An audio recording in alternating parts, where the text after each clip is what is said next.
আমার একটা বন্ধু আসলো, খুব বেশি মানে ক্লোজ। আমার একটা বন্ধু আসলো, আমার সুখে দুঃখে হে সবসময় আমার খবর রাখতো। যে সময় ফোন করতাম ওই সময় রিসিভ করতো। আস্তে আস্তে হে আমারে খুব বেশি ইগনোর করা শুরু করলো।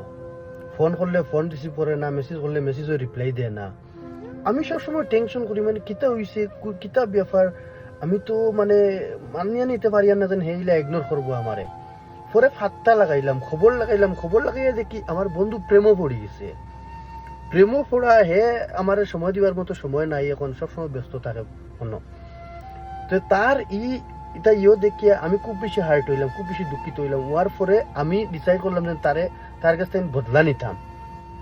তো তারে বহুত নমুনা করছি, কোনো নমুনায় তো আর বদলা নেওয়া যায় না। আখটাও আইডিয়া লাগাইলাম, মানে আইডিয়া লাগাইয়া দেখলাম যেন তারে একটা মেসেজ করছি যেন আমার একটাবার তুই লাস্ট একটাবার আমার কল রিসিভ কর। তো এ আমার কথা মতো কল রিসিভ করে লইছে। করার পরে আমি তারে ফোন করি কইলাম যেন খুব বেশি বিপদে পড়ছি, তুই টাকা 10,000 আমারে দে, জেলা হোক আমি তোরে খাইল দি। আর তো হেই আমার কথা উনিয়া টাকা 10,000 দিলেইছে আমারে। দেওয়ার পরে কাহিনী টুইস্ট আছে গাইস, পুরা লাস্ট পর্যন্ত শুনবেন।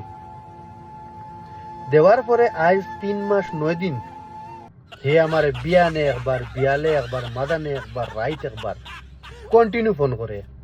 আমি তো গাইস এখন তার আর ফোন রিসিভ করি না। আমি তারে এখন তার টাইম বেশি ইগনোর করি। ও ও ও তো তার ফোন আইয়া আসছে, গাইস।